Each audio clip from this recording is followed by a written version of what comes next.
Hello and welcome to the Total Soccer Show. My name is Daryl Grove and I'm joined by a man who's much happier today than he was on Thursday after the US played Colombia. His name is Taylor Rockwell. Hello. Hello, you know me well, because I was all about loopholes. I was like, I was plenty happy on Thursday just before the game, and then you added after the Colombia game. Well done, sir. Well done. Not my first rodeo with you. So this is... I shudder to think what number show this is for us, because I'm going to guess a lot. It goes back to August 2009? Yeah. So, yeah. Okay, so this is our long review of USA 1, Peru 1. I feel like the fact that the introduction is us talking about the last 9 years of the show is indicative that this is the long-form review. It certainly is. There's a quick take, hot take, just one down the feed if you want to listen to our immediate reaction. But it's going to be a lot more expansive here on the long review because we watched it again we paid very close attention. We had a magnifying glass up against the screen, and we didn't really. We really. I don't think that would work as well as you might think. But we wouldn't at all, right? But we really paid attention to what was going on in USA Peru. We have a lot to talk about, and tell from our tone of voice, we're basically happy about it. Yeah, I think so. Yeah? I mean, I think because some of the questions we had from the quick take, why did certain things work? Why didn't other things work? I think we have some answers to, and I think when you have the answers, you start to better understand the story of the game, and that helps you better understand why it ended up being a more positive result than I might have expected. Yep, and without naming any names just yet, I think there are some players who their performance went up in our estimation, even more than they had already, and some players whose performance went down in our estimation after paying close attention. That is correct. Yeah. Okay, let's start with maybe a bit of tactics. Sure. How's about that? Sure. So the thing that we were happy with is in the 4-1-4-1, which hasn't quite worked in the past because it's left too much space between the defence and the midfield lines for teams to exploit.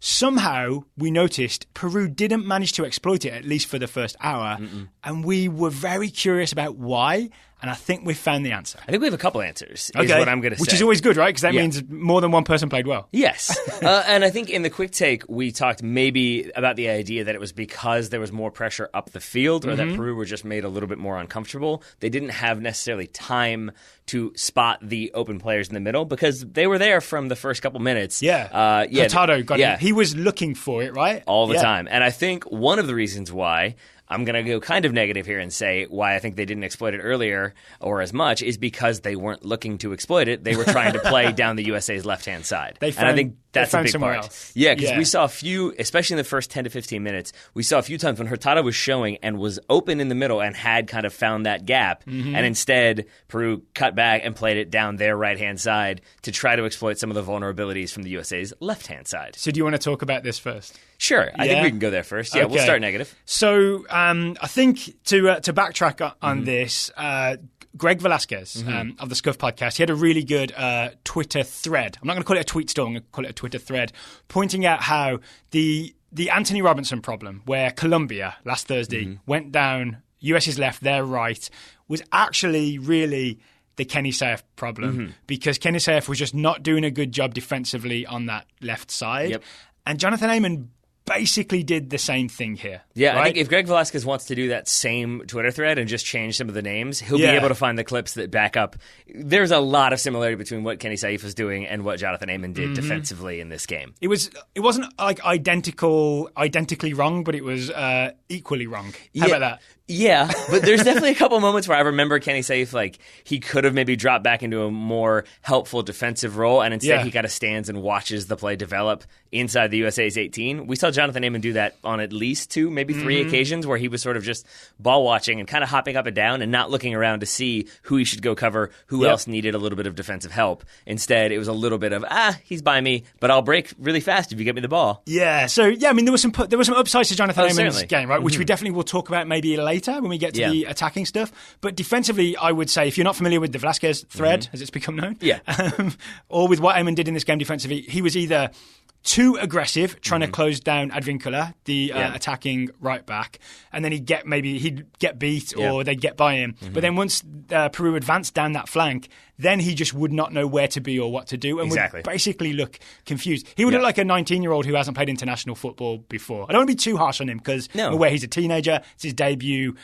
He's still got something to offer for the future. Yeah, I feel like that's first of all, I want to drive that point home, is that I saw enough from Jonathan Amon that I look forward to him being called up to the U.S. again. Yeah. I would like it to be a longer period of time because I think he needs more development, and I think there was stuff that maybe works in the Scandinavian leagues that did not work tonight, and I think he was exposed as a result. There was a couple of sequences where he kind of telegraphed some stuff because I think that might work domestically, but here it did not work, and I think Peru were a little bit too clever on it. You're talking about the laying in wait thing, right? Where he'd see the he was on the right in the second half, right? So he'd see the left back, and he maybe knows that the ball might go there, and he'd just wait until the ball would go out there before he went charging out. Whereas a more seasoned player would close the angles down early. I think so because they would just say, I would much rather them have to cut the ball back and recycle possession than maybe I'll win this ball, but maybe also I'll get bypassed, and now suddenly everybody's scrambling a little bit. We should also add the Danish Superliga is specifically the league we're talking about, right? Yes. I don't want to just throw all Scandinavian leagues under the bus here. And I'll say one more thing positive about Amon, at least, is that when he would do the aggressive pressure up the field, we talked about this in the preview, it did cause problems. I think on 3 different occasions. It was high risk, but yeah.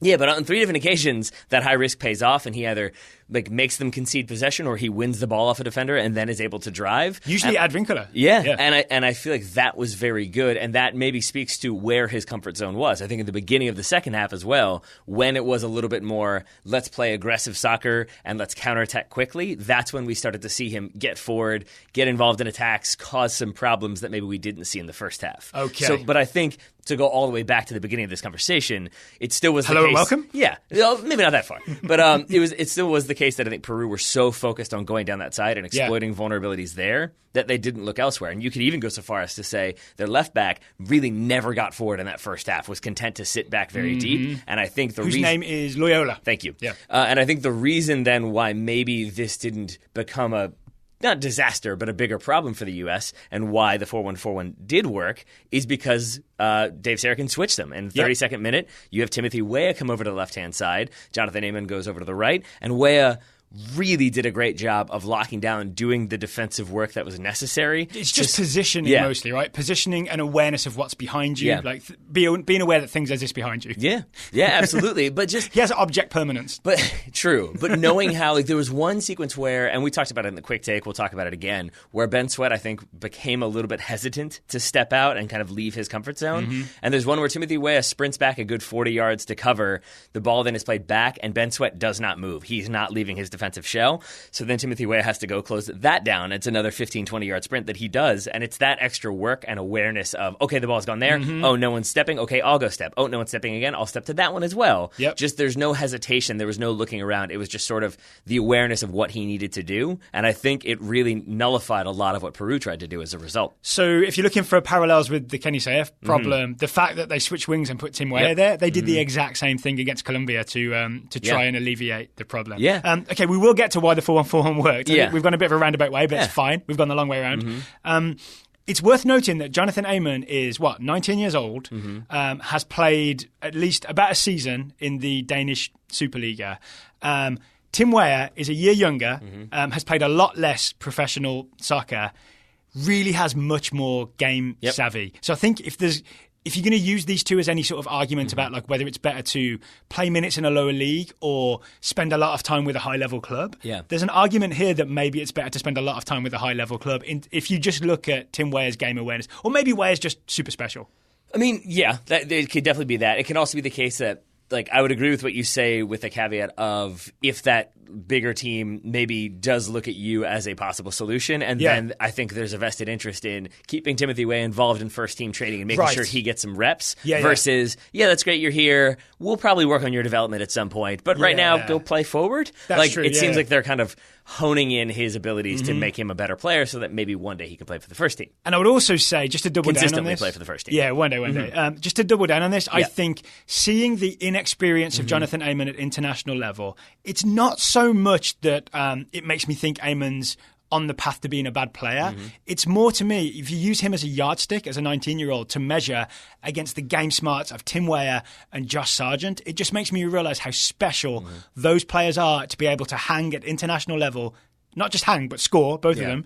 Has Ware scored for the US? I don't know, but to be successful. Ware's definitely scored for the US. I'm going to assume he scored at least one in that Bolivia game. Okay. In fact, he definitely did. Yes, sure. So to be successful at international level, it means these guys are something extra special, despite having never played club soccer. Yes. Right? Yeah. I think absolutely I would agree with that. And I mean, you added Josh Sargent in there, I believe. Josh Sargent is one of those as well, who I think we saw his quality on the night. But again, maybe we're getting a little bit ahead of ourselves. Should we stick back to why the 4-1-4-1 works? Talk about okay. In a word, the reason the 4-1-4-1 works is Kellyn Acosta. Because if you think about the concern we used to have with the 4-1-4-1, and I think this is against Brazil, is that Will Trapp sat like on his own as the one, and then the two defensive midfielders ahead of him, or the two central midfielders, would go chasing up the field, and then there'd be a big gap and Trapp trying to cover all of it. I would argue in this, it's Will Trapp as the holding mid, Acosta and Delgado ahead of him, but then Acosta very cleverly joined the pressure when we pressed Peru, but then also was aware of what's behind him. He had object permanence and would come back and sort of sit alongside Trapp and be the extra defensive midfielder. So he did both jobs.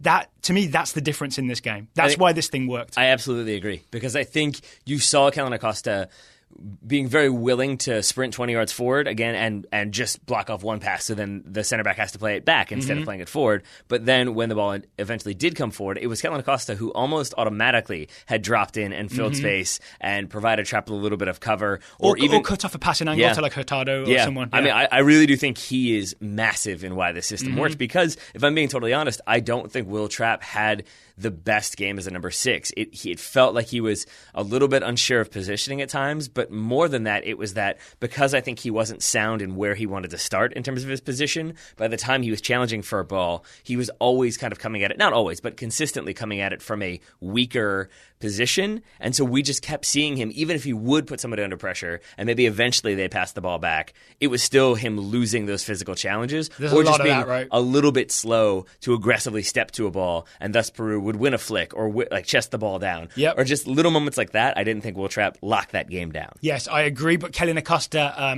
picked up a lot of the slack. I think, for me, he's the absolute man of the match. Yes. Kellyn Acosta here. And to double down on the positioning thing, it's not just a case of charging forward and charging back and just thinking, Kellyn Acosta worked hard because he got up and back.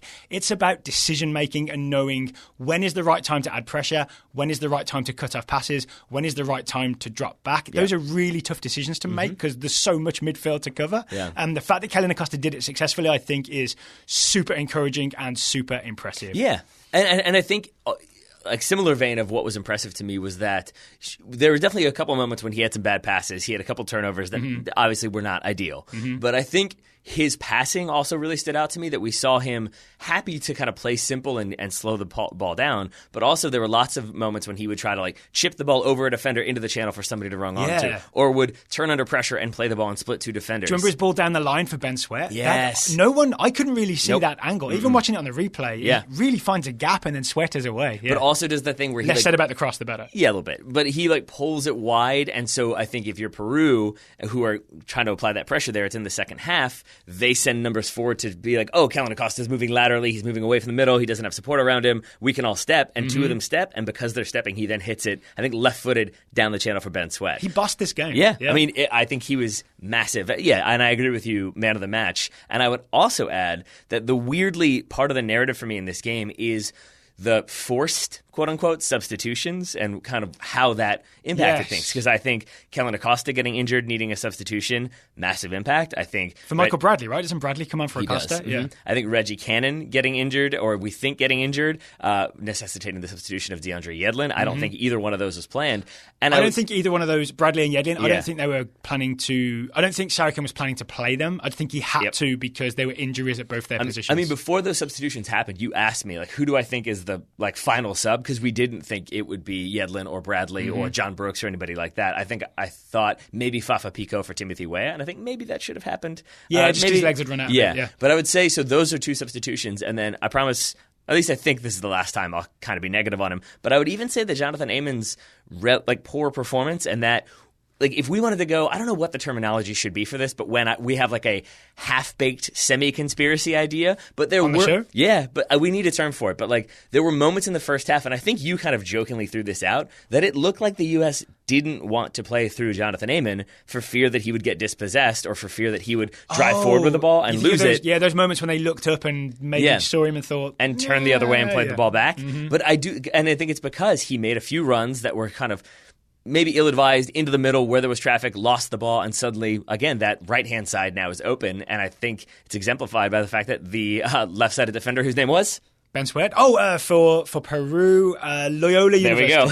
I wanted you to go the university route. He started to get forward. And so I think 22. And so it brings about the first change is Jonathan Amon going out for Julian Green, and that's a formation shift. Suddenly we're in that 4-4-2. Yeah. Julian Green is theoretically doing the Kellyn Acosta job as Kellyn Acosta sits in and Delgado goes wide. To be fair, I don't think he massively did the Kellyn Acosta job incorrectly. I think it was an actual formation shift where he was doing the Julian Green job from previous games. That's fair. But my point is simply that I think if maybe we had another right-sided player who could execute a little bit better, I think maybe that's the substitution that happens, because I don't think Sarachan was pleased with what he saw from Jonathan Amon at the start of the second half. Yeah. But because he doesn't have another right winger, really, the only other one he had was Timothy Weah, who started there and he had already moved. You kind of have to send Osorio wide. I knew I'd do it. Yes. I did it the entire time. I don't know why. He knew he'd send Delgado wide. Call him Marky Mark. It makes it easier. Marky Mark wide. And then that means Julian Green goes central, and then you have to change your formation. Maybe it was a pre-planned switch that they wanted to go into more of a 4-4-2. It was it's the other shape they knew, basically, right? But I still think that those three substitutions sort of forced the USA's hand a little bit and really did change things, because in that second half they started to dominate, and by the end of the second half they were not. Yeah, I would say, 60th minute? No, the US started to dominate at the beginning of the second half. Oh, excuse me, By the end of the second half, Peru dominated. And from about the 60th minute, right, which is, I think, is when Green comes in and they do the formation shift. Yeah. I would argue Peru have a lot more of the ball and are camped out on the top of the US box. Yeah. A lot more. It felt more like an equaliser was coming from that point on. But for some reason, even though we considered that late equaliser at 86 minutes, I'm sure we'll talk about that in a bit, I don't feel weird or bitter about it, just because I was so impressed with a lot of what I saw beforehand. Yeah, I agree with you. And I also think it's because, for the most part, the United States really did nullify a lot of what Peru were trying to do. Yep. The second half chances that Peru had, I think they had 4 in quick succession near the end, and they were all shots from about 20 to 25 yards out. Again, I think that comes down to the shift to a 4-4-2 and Julian Green not having as much defensive responsibility. But I think you didn't see that. But you didn't see the U.S. really have that sort of, we are under fire and we're scrambling and we put out this fire, but then there's another fire and then there's another fire and we're barely holding on. It felt like a more comprehensive game, and that final goal for Peru, it's individual error that leads to the equalizer. It's not we were under bombardment for the entire game and then eventually conceded one at the end. Okay, before we want to talk about the goals in a second. I also wanted to get one more point in about Kellyn Acosta, because this is the Kellyn Acosta appreciation, 10 minutes or so. Tough tackles as well. I really feel like he set a marker in. It was really early, second minute where I can't remember who it was, but he absolutely went through Hurtado. Yeah, he wins the ball, but it kind of goes through Hurtado as well. Yeah. It's almost the you need that in your midfield. Yeah, right? I mean, it's almost what you hear when you're a 14-year-old and your coach is like, I want you to hit somebody in the very beginning of the game and let them know, and you make them back off a little bit. And I'm not saying Hurtado then had a bad game or anything like that because of that initial challenge, but you're right that Acosta set that tone early and often. Win the ball, put him under pressure, make him cause problems, make him feel that stress, and good things happen. Speaking of good things happening, I knew this would be a good show because I did my pre-show routine. Oh, yeah? Yeah. Which is a wonderful segue to today's sponsor, The Athletic. Wonderful or forced? Maybe both. Things can be two things. The Athletic is sponsoring today's show, and it's Superstition Week at The Athletic. If you're not familiar with The Athletic, it is a website and app with all the best soccer content, all the best soccer, a lot of the best soccer writers. There's some other good writers out there. And they are doing a special week on superstitions. Yes. So we read a few of those, and I very much enjoyed them. There's one by Andrew King talking about some of Greg Berhalter's superstitions. But which is oddly timely, right? A little bit. And how that's like maybe they've morphed, or the importance of the superstitions has changed over time. And it ties in very well with one by Paul Tenorio, where he talks to a sports psychologist about kind of superstitions as a whole, and maybe how they're not necessarily important in terms of if you double knot your shoes, you're going to win every single game, but more so about what they represent psychologically. So it's not actually the double knotting that helps you win games, but it's what it does to you psychologically that then helps you win the game. I thought a good way to get our listeners hyped up about superstitions is not to list every article, because there's a lot, and you really can get your fill if you subscribe to The Athletic, but maybe to talk about some superstitions that you and I might have. So if you'll indulge me, Taylor, do you have any superstitions that you make sure you get done before we play on Sundays? What I used to have was that I would always do like the 8 curver moves. I think there's 8. I would always do those for warm up. My superstition. These are like skill moves, right? Yeah, it's like repetitive skill move that allow you to feel more comfortable on the ball. And I think I would always try to get like at least, I think, 300 touches on the ball before a game started. So like that sounds like a lot. I mean, it does, but what time did you get there? Like curver 1 is just pass the ball back and forth between your feet. So like 1, 2, 3, 4, 5, 6, 7, 8, 9, 10, you can do pretty fast. And I think that was one. Being prepared, I was always the kid who like fully packed my bag and had everything like clean and fresh and everything the night before. And I think what, again, that article speaks to is how it's not necessarily about the Tenorio one? The sports psychology one, and even Greg Berhalter's as well. It's not necessarily about that action of like, I got to get 300 touches on the ball, but the representation of, I want to feel prepared. Yep. That's what it was. So that's if you what have it was 300 touches, you feel prepared, right? So for me, I used to have a lot of almost obsessive compulsive type things. Like I would feel like, okay, so if I'd had breakfast, I would definitely have in my head, if you don't wash the plate, like I'm not very good at washing up after breakfast and stuff. I would have like, if I don't wash the plate, there's a chance we don't win today. I want to make sure to do everything right. But it would definitely extend into things that are not soccer related. And I really had to, similar to in the Greg Berhalter story, he talks about breaking the superstition habits because they can become a bit much. I really had to mentally make sure to not think about that stuff and only think about things that are helpful.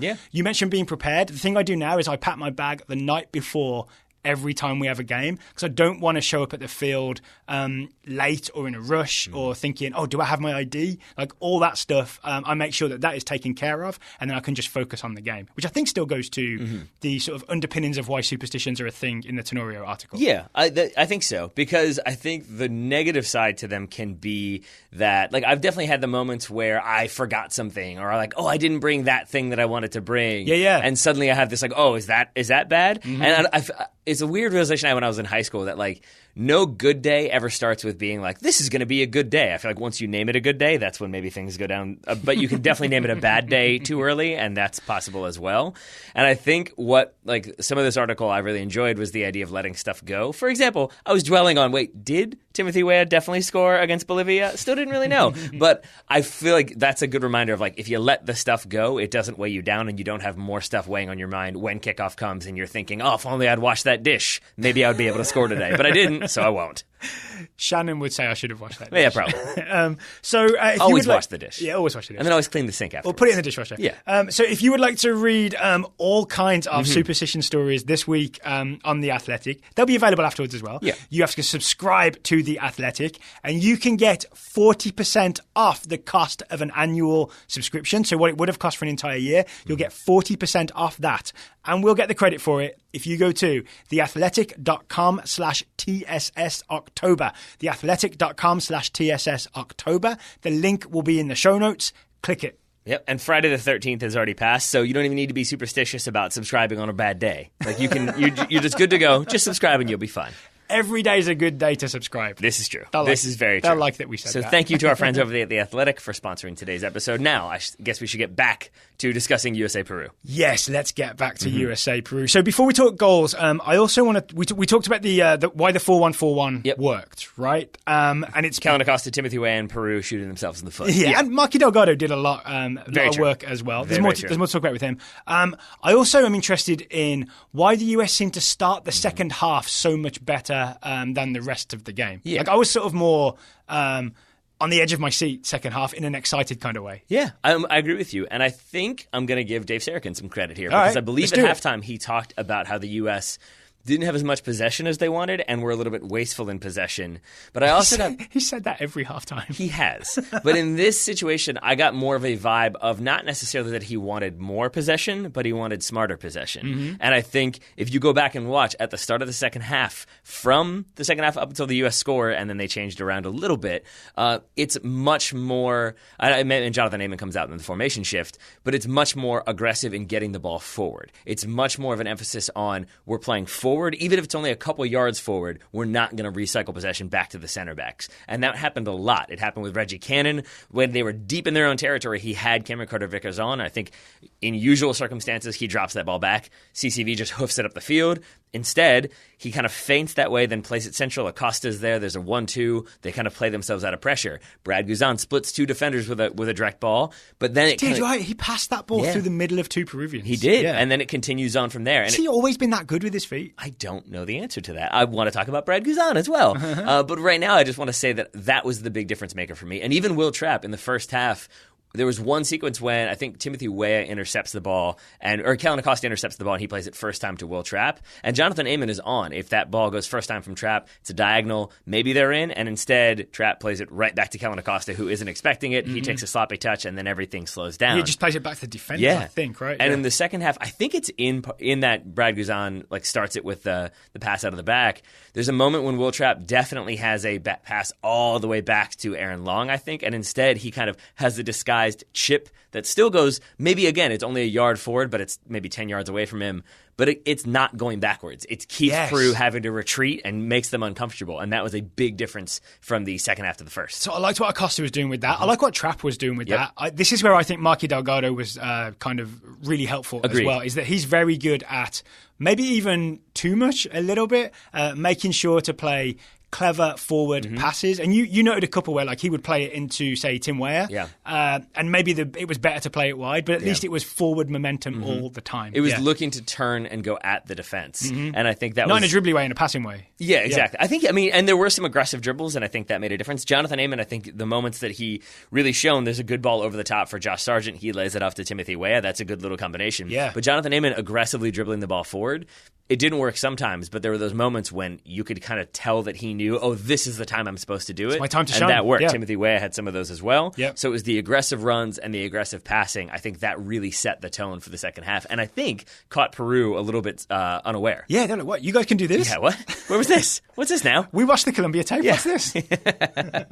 All right, should we get to the goals? Sure. Okay, let's... Would you agree with that then, that it was the kind of direct forward passing? Yeah, definitely. Okay. And I kind of like that they went with that, even though it comes with a lot of risk. I think in a friendly, bunch of kids, bunch of talented attacking type kids, I think it brings the best out of everybody. Yeah. No disagreement here. And I think with that in mind, if we want to talk about the goals, we can say that it is Jonathan Amon, I think, combining with Reggie Cannon and making that run forward. They kind of combine. There's a little bit of loose possession. Amon wins it back. Then he draws a foul, and it's from that free kick that the United States score. Yes. So it's people getting forward, making passes, making runs off the ball, working hard to win the ball back and keep possession, and eventually working hard enough to be fouled by Peru. I think this is maybe a good time to highlight Reggie Cannon, actually, because this is a lot of good defending, right? I think he had good defensive shape a lot. He definitely did. He didn't have that many overlaps, but this is the one time where he overlapped and played some 1-2s. It's Amon that gets fouled in the end, right? But Cannon's right down there. They've just exchanged at least a couple of passes.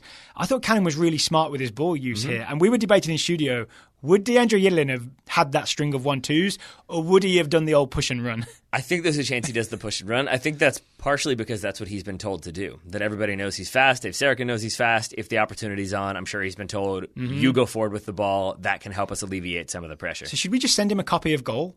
Yeah. The ball moves faster than you. I think so. I think we should. Do you want to talk about Reggie Cannon here? Or you want to I just wanted to highlight that his overlapping and his good touch and his pass and move was a big part of the US winning this free kick. As was Jonathan Amon. So he does have like a big plus point in his column when he leaves US camp, despite the not great defending. Yep. Yeah. And here is where I want to say another player that we haven't talked about yet, but who deserves some praise on this goal is Aaron Long, who is not who you would expect to talk about. You would expect it to be Josh Sargent and Kellyn. Is it Kellyn Acosta who plays that ball? Yeah, Kellyn Acosta takes the free kick. I wasn't sure if this was before or after he kicked a corner kick straight out of bounds. So if we, I think that was unfortunate. I think that was possibly a turf problem. I would blame. I'm sure he'll do that. The University of Connecticut. He did all of the familiar symptoms of incredulously stare at the ground as though like, what have you done to me? That's always a good sign. Before we get too deep in the weeds on this goal, it's worth just explaining what happened. There may be people listening who haven't seen it. So it's on the right hand side. It's Kellyn Acosta takes it. He takes it low and a little bit backwards, but it's like lateral or backwards, right, to more or less the penalty spot for Josh Sargent to hit it first time and score into the far corner. But the nice trick on it is that a lot of the US players make runs as if the ball is coming in like a cross into the 6-yard box. Completely fools the Peruvian defence, right? But what we really liked about Aaron Long is that he seemed to be at the heart of making sure everybody knew the plan. Absolutely. And you can see it a little bit. He talks to Ben Sweat. He talks to Timothy Weah. Then he looks around and has to yell at Jonathan Amon to come over. And Amon didn't know, did he? It takes a little bit longer with Jonathan Amon, like whispering into his ear for a good couple seconds before then everybody's on the same page. Yep. So that's really great that he gets everybody organized. I got to give credit to my man Josh Sargent, though, who really sells the idea that it's going to be a chipped ball into the box. When you see the close-up of the kind of scrum that precedes the free kick, Josh Sargent is pointing at the penalty, or like inside the 6-yard box, like, play it in here, I'm ready. It's like he's saying to Kellyn Acosta, that's where I want it. Yeah, and that's where all the other runs go. Ben Sweat being the exception, and that's because he makes the faint back post run. But again, I think that's which drags an important. I can't remember who the defender is, but it drags an important defender out of the way to clear the path for Joshua Sargent. And then Sargent, I don't think this is intentional, but I wish it were. Is that who's defending him? Ramos, the Peruvian captain, number 15, Ramos. And Ramos has definitely not Sergio. He's got a good hold of Sargent when the free kick is about to be taken. And Sargent moves away from him, and it looks for all the world like, hey, I'm just trying to get rid of you. I need you off me so then I can make the run inside the 6-yard box. And I think Ramos expects that run to occur. So once Sargent kind of steps away, Ramos drops off like, okay, now I've got you. Now I can adjust. Because he's like thinking, oh, you've given up on where you wanted it to go and where you want it to be. I have completely won. Oh, no. Oh, no, exactly. Because then you can see him back off like, oh, no. And then he tries to close it down. He can't get there in time because Sargent then makes the darting run towards that penalty spot, hits it first time, and gets a generous deflection. We'll give him that. Maybe still goes in even without the deflection. At the very least, the deflection causes more problems. The deflection makes it impossible for the keeper, but he's still got a clean shot away. He sure did. Yeah. And that, to me, is almost as impressive as anything else we've just talked about, because for the most part in this game, Josh Sargent is doing a lot of thankless running, and maybe the running that we would have seen Bobby Wood do in the past, and I just maybe haven't given him the props that he deserves. But it really is, aside from a few wayward passes in the very beginning, Sargent is dropping in to help defensively, sometimes dropping all the way back to their own 18. I haven't seen the stats, but I think he had a lot of what you would call tackles or ball recoveries or interceptions. I would bet he was right up there with... A lot of pokes. He had a lot of pokes. I would bet he was like 2006 Facebook. He was. 2008? Yeah, okay. Still don't know what those were. But I think he probably covered as much ground as Kellyn Acosta. I feel like they were 1 and 2 for the USA. And so I think the fact that it was so much running and defensive work and closing down options and causing problems and maybe linking up here and there, the fact that really the one time he gets to shoot, he puts it on frame and scores is very impressive to me, because it means that he's got that kind of predatory nature that when that one opportunity comes, he's going to take it. It's not, well, he's got to find his range and then he's got to get a little bit more comfortable, but that third shot, that's going on frame at least. This time, one shot, one goal. So this is, we talked about this off air. We're going to review the England-Spain game maybe on tomorrow's show, along with the US Women's National Team against Canada. The big overview of England beating Spain is that they scored 3 goals in the first half that were absolutely ruthless, making the most of what could have been very thin opportunities. And I was talking about how if you're going to be the US and you're going to be a counter-attacking team, which seems to be kind of what they do, right? They're not going to be we have 80% possession and score team. There's got to be some element of ruthlessness. Otherwise, the odds are very much not in your favour, right? Josh Sargent makes me optimistic that we can have the odds in our favour. Yeah. We can be Katniss Everdeen with Josh Sargent up front. I very much look forward to a day of Josh Sargent. I know everybody said this, but I'll say it again. Josh Sargent, Christian Pulisic, and Timothy Weah. That feels like a very, very good combination. That is a front three. And not least because, again, if we talk about how the US might have to defend a lot, that's the reason for me why Tim Weah is so ready for international football now in a way that Jonathan Amon isn't, is that he's threatening going forward. He's good enough at the defensive role that he's not a liability. Same for Pulisic, very much, of course. That's why it could really work, right, with Weah and Pulisic on the wings and Sargent up front. Yep. Hope you're listening, Greg Berhalter. We're going to have to talk ourselves down a little bit before the first game when they've got everybody available, because I do think if we see a midfield of Tyler Adams, Weston McKennie, and Kellyn Acosta... That's my new holy trinity, by the way, of central midfield. But I'm just saying, like, with those three and then Pulisic, Weah, and Sargent, I feel like there's a chance that if they don't win that game 7-0, we're going to be like, well, this isn't going to work. Like, we're going to have to calm it down a little bit, I think. I want that team. I want rematches against Colombia, against Brazil. Line them up. Line them up. Yes. Okay, while we're excited about the US national team, let's talk about today's sponsor, Sure. Roughneck Scarves. Let's do it. If you are feeling pumped about the US's 1-1 draw with Peru, I've just realised how not as exciting that sounds, but about the good performance of the young US team, Roughneck Scarves is your place to get US men's national team scarves. If you're ready to support the US women's national team at the Women's World Cup, Roughneck Scarves is your place to get US women's national team scarves. Yeah, so you can do that in preparation for the for next summer's Women's World Cup. We also still have the USA's game against Canada tomorrow night. We'll be covering that one, you and I, so you can get scarves for that. But you've got the November friendlies coming up for the US men's team as well. It's cold in England in November. Yeah, and maybe you feel a little bit, like rejuvenated as we do. Maybe you feel a little bit better about the state of things. Yep.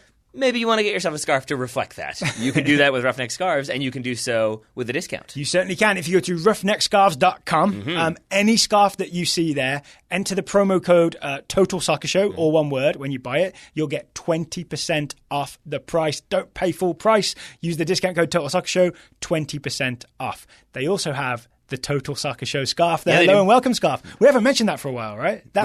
We've not. What are you doing right now? Oh, I'm scratching the back of my head. Okay, I was very confused. I was like, is this a new, like, you a hammerhead shark for a minute? To be full disclosure for listeners, I'm scratching the back of my head, but I was doing it in a nice slow way so it doesn't get picked up on mic. I see. That's the consideration I give. He's a pro. Yeah. He's a pro, folks. And I would have got away for it if it wasn't for you. If you didn't spend like pesky Taylor. 20 seconds with like half of your face obstructed by your arm. I was very confused and slightly concerned. So as I was saying before I was rudely interrupted, roughneckscarves.com, use the discount code Total Soccer Show for 20% off any scarf that you see there. So thank you to Roughneck Scarves for sponsoring today's episode of the Total Soccer Show. We've been optimistic. Now I'm going to take us a little bit negative again, as I guess I've done twice already in this show, because I want to talk about why maybe things stopped working. And I think we've hinted at it a little bit. Maybe we've already hit upon it to some extent. But I think it is the Julian Green coming on. I'm not saying it's all Julian Green's fault, but I think that formation change started to cause problems because you no longer have those three in the middle. Yeah, can I just quickly visualize this for people then? So it's the 4-1-4-1. There's essentially three central midfielders, and Kellyn Acosta and Maki Delgado doing a very good job to make sure that all angles are covered, no one's ever left exposed, right? Then we replace Jonathan Amon with Julian Green, and we go to what's essentially a 4-4-2, and you have Green and Sargent up front for the most part. Wood eventually replaces Sargent.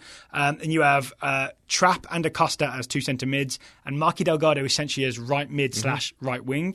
And it's literally one fewer people in central midfield. Because Julian Green would eventually come back, but never in the same way as Acosta or Delgado did, either because it wasn't his job or that's not the way that he plays soccer. So then you do see all of a sudden Peru have a lot more ball in what you call zone 14, right? That attacking midfield zone just outside the penalty area. Yeah, and I think the other key aspect there is that even when Julian Green would come back, so say he does drop back in to provide a little bit of cover, say 35 yards from goal, I think in the 86th minute. Yeah, well, even before this, but like I think if that had been Kellyn Acosta, as soon as maybe the player that Julian Green was marking, if they played that ball wide, Kellyn Acosta is now dropping even further back to provide more cover. Julian Green, a lot of times, again, not necessarily saying that this was a mistake by him. Maybe this is what he was told to do, but he wouldn't drop anymore. He would kind of stay there, and usually what would happen is the player who he had been marking who played that ball wide would now drift towards the top of the USA's 18, and Julian Green was thinking, okay, I'm the outlet, so I'm going to stay where I am, and that's why you kept seeing like Trapp would slide over, you'd have everybody else slide over, and then there's that player unmarked at the top of the box that would have been covered without if Kellyn Acosta were there. And in Dave Sarakin's defence, this is kind of forced on him by the injury to McKennie the injury to Adams, and Yep. the injury to Christian Pulisic, because Yeah. you lose 2 central midfielders and you lose your right winger. Yep. So that's why you end up with, say, Marky Delgado was a replacement central midfielder, but he ends up being essentially the second choice Yep. right mid, right? And then he's out of position as well. So it's a few like dominoes start to fall in terms of we don't have guys to cover those positions. He's also second choice to your other second choice, which was Timothy Weah, who then had already been moved to the left-hand side. So it's all very confusing. It or no, is it's the USA's right side. My Yep. bad. Whatever. Either way, you get what I'm saying. So do you want to get into the goal that we conceded? Sure. Okay, so it is, as we all know, it's the cross from the right. It's from Polo, I believe. It is met at the far post by left winger Edson Flores. Taylor Twellman on ESPN2 was very adamant that this is all DeAndre Yedlin's fault. You disagreed. I do. I furrowed my brow initially. We watched the replays. We did. I nodded. Yeah. And I think I've softened... It was a very Dowell-centric perspective. But. I've softened slightly because I think this is definitely a case of things can be two things. I do think part of this is that people are ready to be frustrated with DeAndre Yedlin. I think that is definitely a part of it for some because he's not a teenager. Yeah, but we saw some responses of like Delgado probably should have been covering and definitely Yedlin thought he was covering and that's why he kind of wasn't paying attention anymore, but also like Yedlin should still be covering. And that feels like you've just said that he thought somebody else was marking and then they stopped marking. Because we're both pretty confident that it's Marky Delgado who is marking Edson Flores in the build-up to this goal and as the cross comes in. You see him, have him, look at him like 3 times. That's who he's supposed to have. And essentially he loses him just before the cross comes in. Whereas DeAndre Yedlin is marking Reina, right? Who is like a little farther ahead. So you can't expect Yedlin to be marking Reina and also to do Delgado's job when Delgado switches off. Yeah, and again, this is where maybe it's a things can be two things, or maybe it's just two different people see different things. But I saw a lot of people on Twitter talking about how, well, Delgado goes central to cover Reina, Yedlin should have known, and then he should have drifted wide to cover Flores. My argument is Yedlin was very clearly marking Reina, or like at least aware of he's going to crash in. Everybody knew who they had, right? Yeah. Everybody knew who they had. I mean, and again, Delgado was checking. Yedlin checked to make sure Delgado was checking. I think Delgado basically has been playing central midfield for most of this game and just sort of drifts inside. Yep. The difference would be that if you subscribe to the idea that the fullback should always just be covering the back post, that's their job. I think that's where Taylor Twellman was coming from. I think he said the fullback's always got to be aware of the back post. He's always got to be covering that. Then maybe it is Yedlin's fault.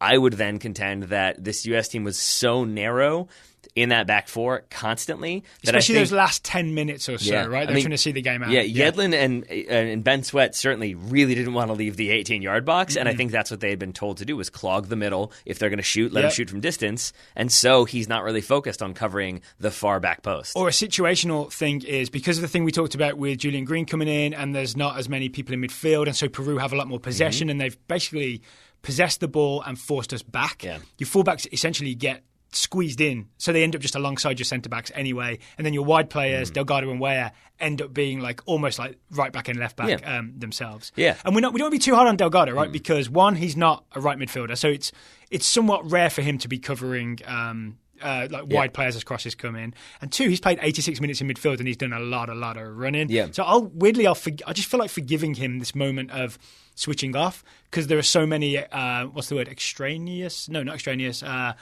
I don't know the word. There's so many circumstances. Okay. But I would say, if nothing else, you could say that Yedlin and Delgado should have communicated better. Maybe that's Yedlin having just subbed in a couple minutes before that. I think 3 minutes before is when the goal happens. Really? Something like that. Yeah, because Reggie Cannon goes off with, again, we think injury, which forces Dave Sarkin's hand again. So maybe it's just Yedlin's trying to get into the flow. He's not really thinking, I've got to be the one to kind of take control and tell everybody what to do. So that's part of it. But there are definitely other people at fault for this goal who we haven't talked about and didn't talk about in the quick take. Name him, Taylor. I would say you could put a little bit of fault on Timothy Weah. Because he doesn't stop the cross from Polo. Yeah, I'm inclined to go your route, though, and say that he had been doing a lot of running and a lot of defensive work, but still trying to get forward and help an attack. So I think in this situation, he's thinking, I'll get back, I'll put him under light pressure, I'll make him at least feel some pressure when he tries to cross this ball. I'm not going to try to win. I think maybe Ben Sweat could have been a little bit more vocal in telling him to step, or Ben Sweat could have stepped himself. Yeah, Ben Sweat's not telling Tim Weah what to do there. That's probably true. But the biggest culprit, aside from the people we've talked about, and maybe one of the biggest culprits, period, is Julian Green. And maybe that's why I have initially initial frustration with him from earlier, or why I brought him up earlier, is because twice, I would say, a player who has subbed on in the second half, who should have fresh legs, looks a little bit static. Agreed. Yeah. So, twice you said. So, Julian Green, there's definitely a moment. I can't remember how we get the ball back. There's a moment when Will Trapp is trying to play upfield. I think the camera's like slow to pan out, and it looks like it's a pass that doesn't quite get to Tim Weah. And then Will Trapp looks kind of mad. Yep. And then when we watched it on the replay, you could see that the ball was actually very close to connecting to Julian Green. And it looks like he was just, not on his toes, not ready to receive it. Yeah, I thought for a minute that he was like pulling his socks up instead of challenging. I think maybe he just kind of changed his body position and then was like, oh, I can't get to it. But you would expect him to just be a little bit more lively and a little bit more up for it. I mean, contrast that with the tackle he made in open field that led to the goal against Colombia. And it's like, that's a player who's up for it. That's a player who's fighting for the ball, who's kind of feeling it.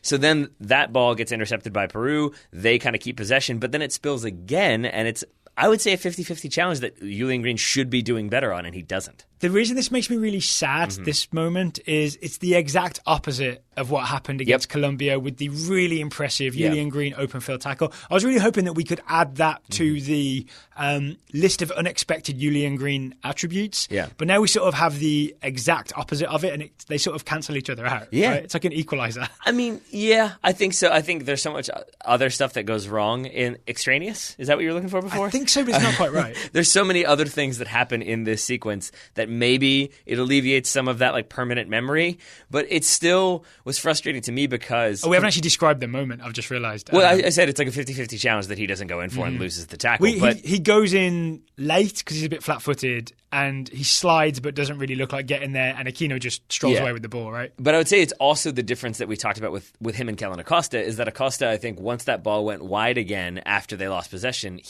Acosta would have dropped back central, got into a defensive position, and then stepped out. Julian Green sort of stays in that more advanced position. Again, maybe that's what he's told to do, but he still then doesn't get back into position, so that by the time that ball does spill, he has to sprint backwards and try to make a play from a more kind of standing still, waiting for the ball to spill spot, as opposed to dropping in and then moving forward to meet the ball and having that momentum behind him. And is it as simple as like from Aquino, it goes wide, Polo crosses, and then Flores meets it at the back post? Yep. Yeah. Okay. And there's your equaliser. Yep. I've just realised we haven't really talked much about the US centre-backs.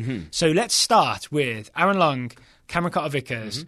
Are they to blame for anything on this goal? Because from my memory, the ball comes in from Polo and it bypasses both of them and goes to the back post. So what's going on with those two there? And then maybe we'll go bigger picture about the performance of CCV and Aaron Long. I mean, I think Aaron is tracking Rui Diaz, and I think does a good job to sort of at least get between the goal and Rui Diaz. I think he puts him off a little bit, so Rui Diaz can't bring the ball down. Shoulder in the back.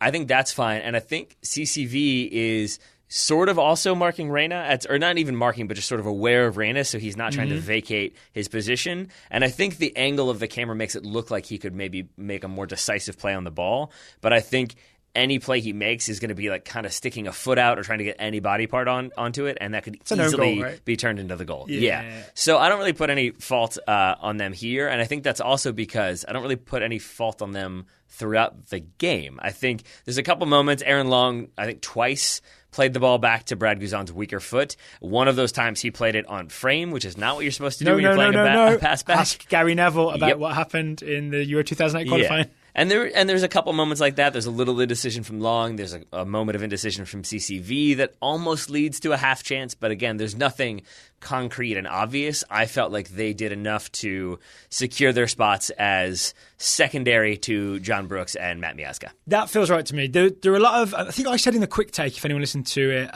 that they sort of panicked me a little bit. And I think on the rewatch, what it comes down to is when Peru got crosses in or had half chances, Aaron Long especially would get there first and would clear the ball, but the clearance was always a little bit like it could go anywhere, right? He would like play it flat along the floor and it would only go like maybe 15 yards or he would just not be able to clear it very far. And I really have in my head like Miazga or someone would either bang that thing 60 yards or would take a touch and like play it out. And I think on his debut, on his debut, maybe that's okay. But if that's a consistent trend with Aaron Long where he's intercepting balls, but then we don't know where they're going to go, that's a problem long term. But again, young man, international debut, it might be okay. Kind of like a Jonathan Amon thing, right? Not to the same degree. It could be okay long term. Yeah, I think so. Because if he had tried to calmly bring it down 4 times in the first 3 times, he does perfectly and brings it down and dribbles past somebody and plays it out, we'd be very impressed. But the 4th time, if he lost control and Peru scored off of that, that's what we remember. And so I think on the debut,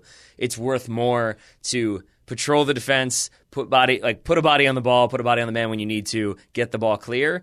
And also, I think Aaron Long, we saw in a kind of surprising way for me, because this was his debut, I felt like he was more of an organizer and a leader than CCV and just a lot of other players for the U.S., which is not something I expected. I mean, we talked about it with the Sargent goal. Yeah, that's what I was about to say. Yeah. You beat me to the example. Yeah. There we go. So, so I think overall, and then CCV, he had a few poke tackles here and there, was a physical presence again. I was overall pleased with our center backs. What I really liked about both of them, we knew this going in, but CCV and Aaron Long, both pretty quick, right? Yep. So and especially when you're up against, say, Raul Ruiz a couple of wingers, it's not a challenge. It's not going to be a big aerial challenge game. It's not one of those physical, trying to beat Yankola in the air games.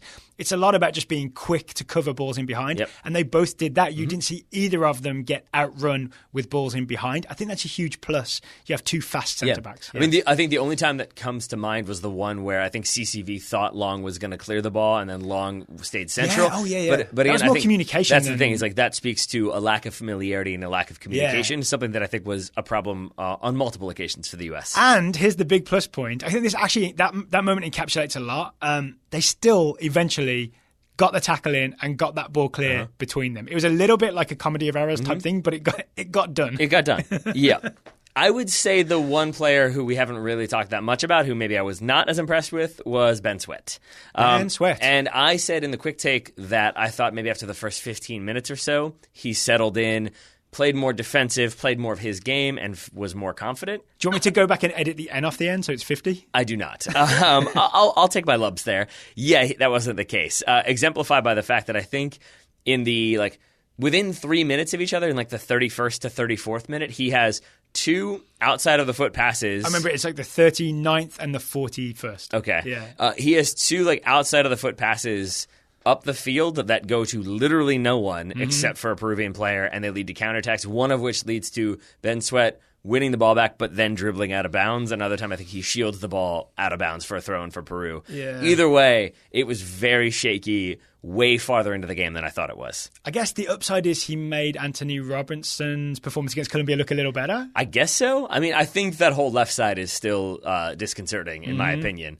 And we did see Anthony Robinson come in at the very end, although that was in a more advanced position for the final. Yeah, did he basically play extra left winger, left back? For the final 15 seconds or so? He did. He did do that. But I felt like I saw what I needed to see from Ben Sweat to know that I don't necessarily want to see him as our starting left back for the foreseeable future. I do enjoy a slide tackle, but when it's too many slide tackles, it's kind of a sign of desperation. When it's the first weapon you go to in your holster or your utility belt, if you're Batman, it's disconcerting. And it was the thing he really tried to do on a number of occasions. There's the one cross that Reggie Cannon, I think, flicks out. That's when Cannon gets injured for the final time and gets subbed out. Yeah. Ben Sweat goes flying in on a challenge from he really does slide out of the picture. That's how aggressively he's slide tackling. I forgot about that. Yeah. And that is one where if he had made any contact, that's easily a red card. If not, maybe a yellow card, but likely a red card just because he was that out of control and moving at that amount of pace. And it felt to me like, this is my moment to shine. I'm a slide tackler.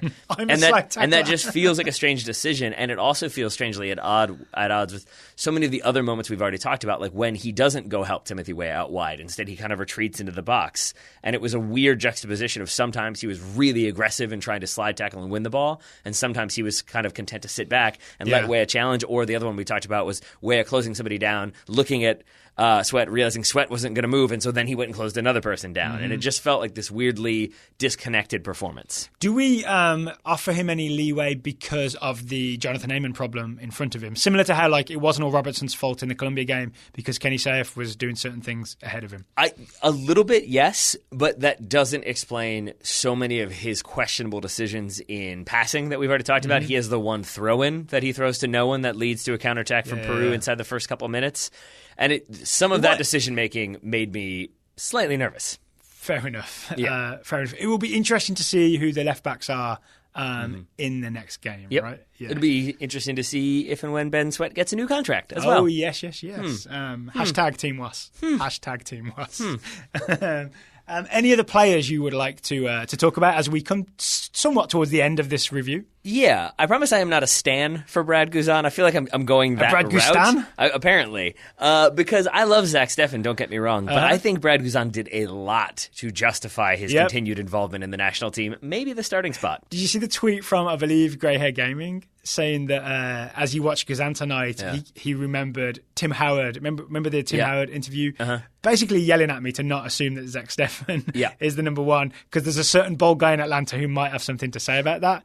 Turns out Tim Howard knows goalkeepers. And I would go so far, again, we need a term for like Taylor's half-baked conspiracy theory that might not be true, but is maybe worth discussing, is that there were moments tonight where I felt like, is he like auditioning / campaigning for the starting job? Because I'm sure he wants it. We saw him communicate, I would say, much more than I remember Zach Steffen doing against Colombia, a game that really needed a goalkeeper to kind of organize and get people going. Yep. And I felt like there was the one where Jonathan Amon didn't close somebody down and Brad Guzan was on him immediately. Yes. Halftime, it was Brad Guzan like going out high-fiving everybody, talking to people. It felt like he was doing a lot of communicating and talking.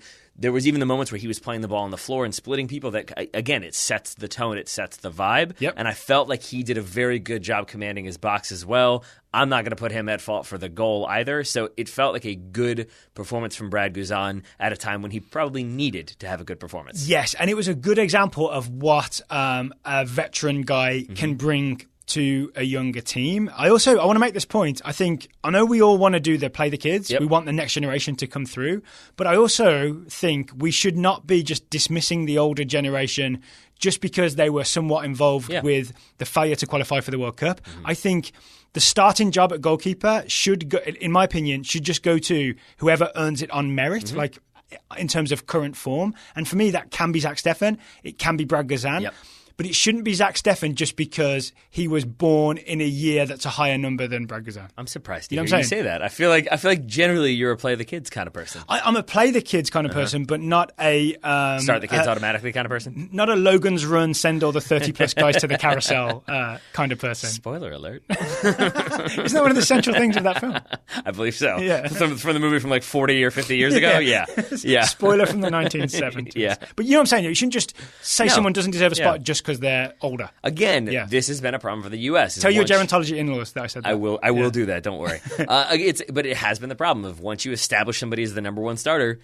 I mean, I feel like DeAndre Yedlin hasn't felt much pressure. I feel like maybe there's a chance that other players in the U.S. pool haven't felt that pressure that they've got to elevate their game. And maybe Zach Steffen has made Brad Guzan kind of come out and feel like he's got to re-cement his worthiness to be a starting goalkeeper. I think maybe Reggie Cannon tonight made DeAndre Yedlin, or will make DeAndre Yedlin, think some thoughts. I hope so. And I hope that Cannon is on whoever the next US coach is, or if it's Saracen for November, I hope Cannon makes the roster.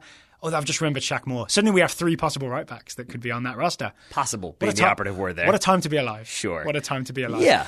So we talked about Brad Guzan as the veteran presence coming in. Michael Bradley, unexpectedly didn't start, but then unexpectedly entered the game when Kellyn Acosta got injured. That was somehow more unexpected to me. I can't remember the last time. They're not starting or the playing? The playing at all. Oh, they're playing as a substitute. Yeah. I can't remember the last time we saw Michael Bradley sub into a game. I don't think that's happened all that often, at least not lately. And I was surprised by that as well.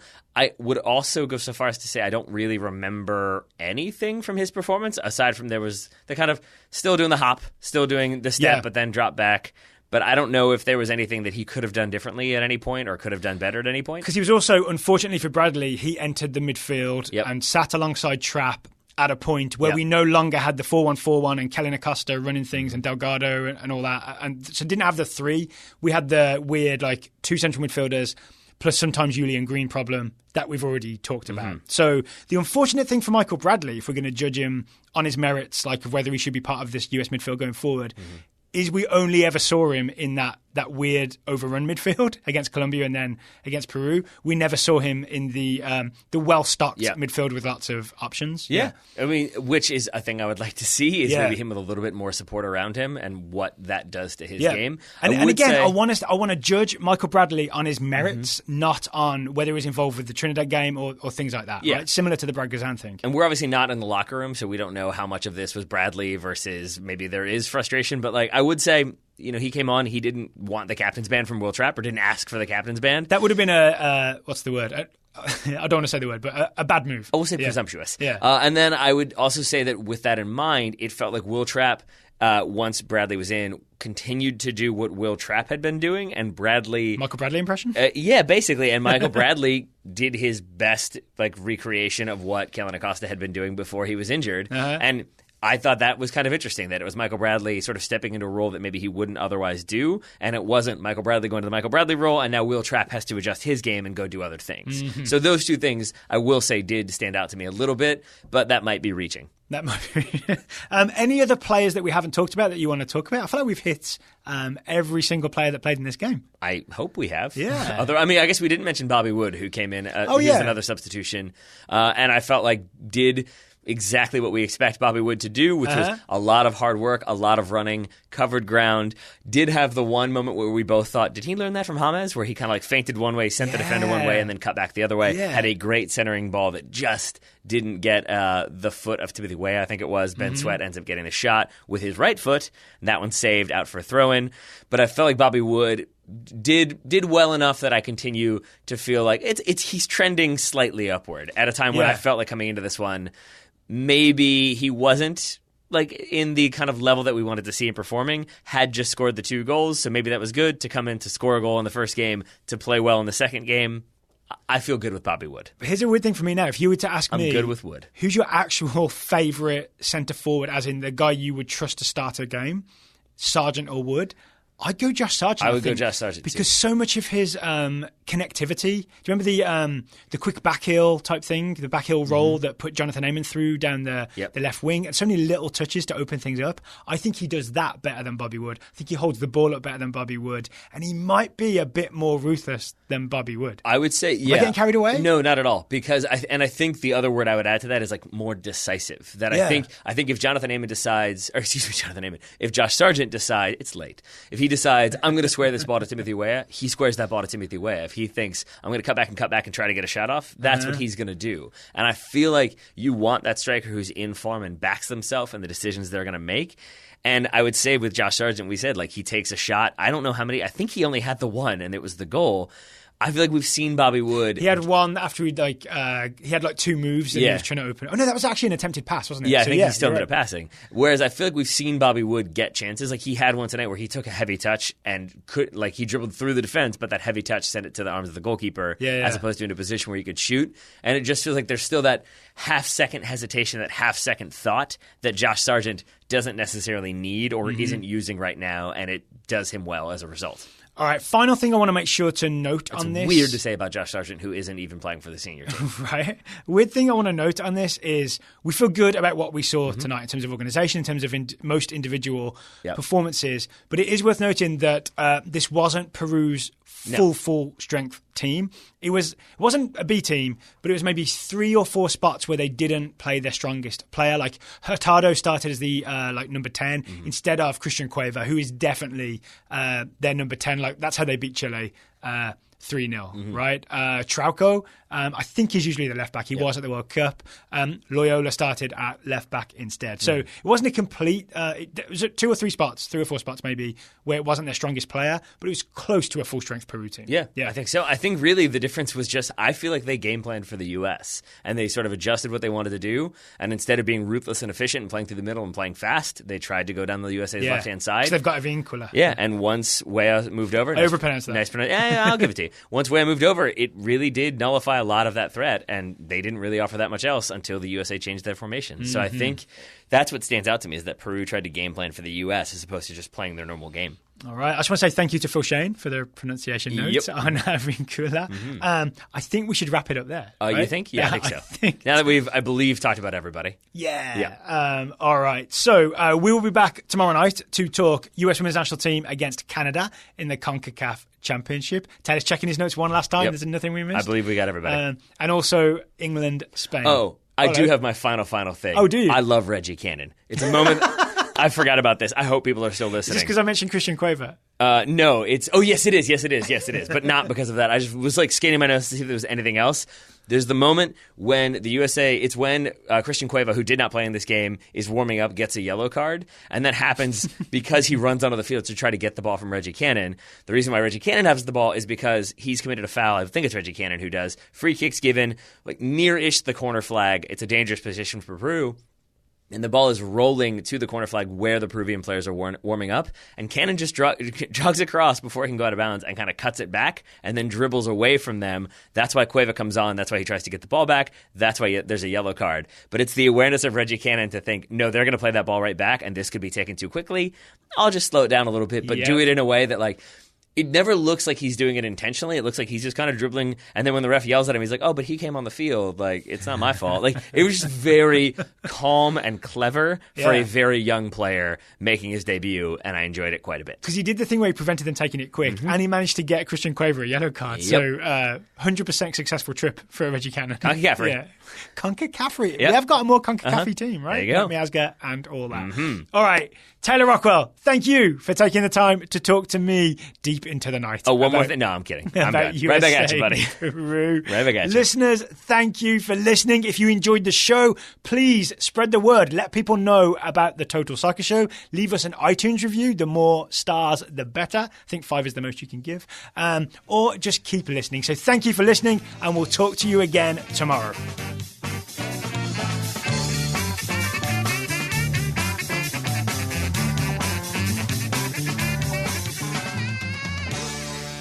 You gotta slice it.